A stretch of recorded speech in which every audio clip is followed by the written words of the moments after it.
Facebook scroll করতে করতে হঠাৎ একটি খবরের কাগজের কাটিং আপনার চোখে পড়বে। খুব সাদামাটা একটি বিজ্ঞাপন, কিন্তু এর ভেতরে লুকিয়ে আছে এক গভীর আরতি। এক ব্যক্তি তার স্ত্রীর জন্মদিনে একটি শুভেচ্ছা বার্তা পাঠিয়েছেন। আমরা প্রতিনিয়ত কত জাঁকজমকপূর্ণ আয়োজন দেখি, কিন্তু এই ছোট চিরকুটটি কেন আজ হাজার হাজার মানুষের চোখে জল এনে দিচ্ছে? কারণ এর প্রতিটি শব্দে মিশে আছে এক মধ্যবিত্তের না বলা হাজারো স্বপ্নের হাহাকার, আর তার স্ত্রীর প্রতি তার হৃদয়ের গভীরে থাকা অকৃত্রিম ভালোবাসা।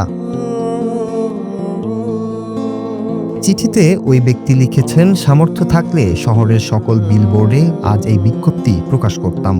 যেহেতু সামর্থ্য নাই, তাই এই 12 টাকার পত্রিকাতেই প্রাণপ্রিয় স্ত্রীকে জানাই শুভ জন্মদিন।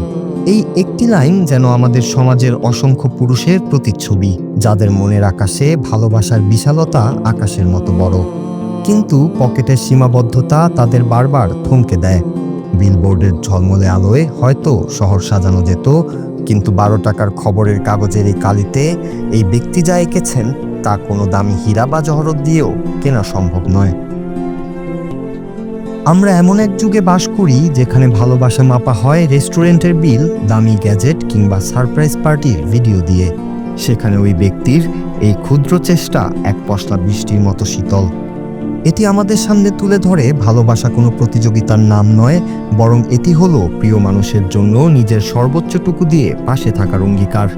শহরের সব মানুষ জানুক বা না জানুক, ওই ব্যক্তির স্ত্রীর কাছে এই খবরের কাগজটি হয়তো পৃথিবীর সবচেয়ে দামি উপহার হিসেবে সারা জীবন যত্ন করে রাখা থাকবে। টাকা দিয়ে বিলাসিতা কেনা যায়, কিন্তু এমন নিখাত আবেগ কেনা যায় না। পত্রিকার এই বিজ্ঞপ্তির ছবিটি কেবল একটি ভাইরাল পোস্ট নয়, এটি সামর্থ্যের বিরুদ্ধে ভালোবাসার এক নীরব জয়। দিন শেষে প্রিয় মানুষটির মুখে একটু হাসি ফোটানোর জন্য অঢেল সম্পদের প্রয়োজন হয় না, প্রয়োজন হয় শুধু একটি সুন্দর মনের। ওই ব্যক্তির মতো প্রতিটি মানুষের জীবনে ভালোবাসা পূর্ণতা পাক, তবেই সামর্থ্য ও সাধের এই লড়াইয়ে বারবার জয়ী হবে মনের মাঝে বাসা বাঁধা সত্যিকারের ভালোবাসা। Noor Raju, Bangla TV news desk.